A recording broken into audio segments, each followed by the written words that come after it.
Arsenal Fan TV, time to get into Mondo goals.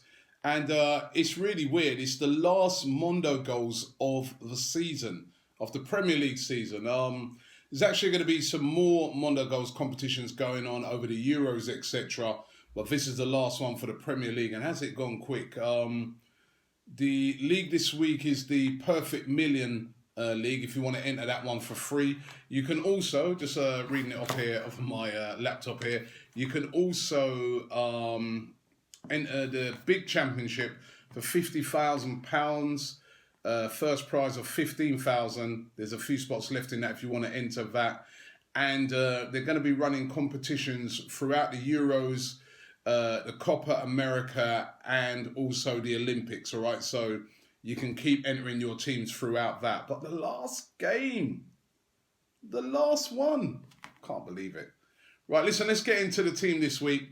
It's all on the Sunday games. It's uncomplicated this week because it's the last game for everybody.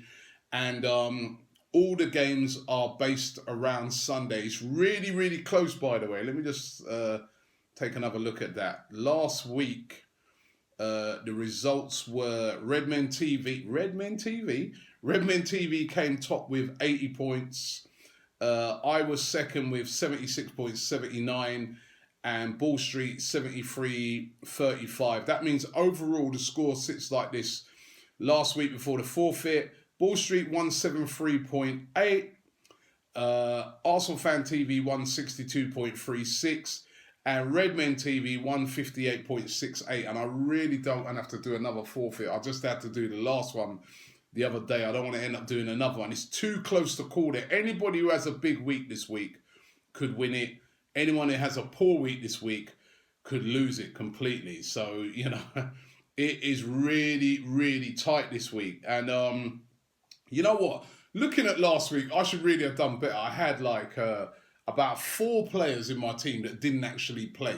And that's what let my team down, because I had guys like Sanchez in it, Suarez in it. They're all banging in the goals. But it was those guys that didn't play that lost me all the points, because I've got 0 points for all of them.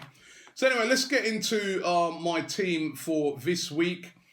And of course, it's the last weekend, and I've based it. What I've done is I've avoided some of those crunch games. So, you know, obviously, you know I don't go with any Tottenham players. That's my rule, so I haven't gone with that game. I've avoided the Man City game away at Swansea because that's just too close to call. And any of them sort of close games, I've avoided them. And I've just gone for where teams I think are up against teams that I feel they will get a lot of joy. So, Arsenal versus Aston Villa. I really fancy Arsenal at home. Petr Cech in goal. I fancy him to keep a clean sheet, even though he hasn't been on much form recently. At the back, I've gone for Virgil van Dijk and Ryan Bertrand. And also John Stones at 6.8 million. I'll put Stones in there, even though he hasn't had a great season, because Everton last game at home just sacked their manager. Probably will put in a performance. That's what normally happens. In the midfield, Kante, Leicester, 6.9 million. They're up against Chelsea. Mbula, 6.3 million of Stoke City. Eden Hazard, who's really on fire at the moment, 12.4 million. And a bit of a gamble here, Mesut Ozil. I don't know if he'll start 12 million, but he is back in training. And up front, I've gone with Anthony Martial. Remember, they need to win that game against Bournemouth. So, Man United, so 10.1 million, they're at home. Alexis Sanchez is on form at the moment, 12.7 million. I fancy him to score against Villa. And Olivier Giroud, who scored last week, I fancy him to be in the goals as well. 8.3 million. That is my team with 1.3 million to spare. Hopefully, that team will get me over the line. I won't have to end up doing any forfeits in the forfeit battle. But yeah, that's my team for this week. Don't forget, you can enter it. The links are below. But that is my Mondo Goals team for this week. Sanchez is going to bring it home for me. Man like Robbie.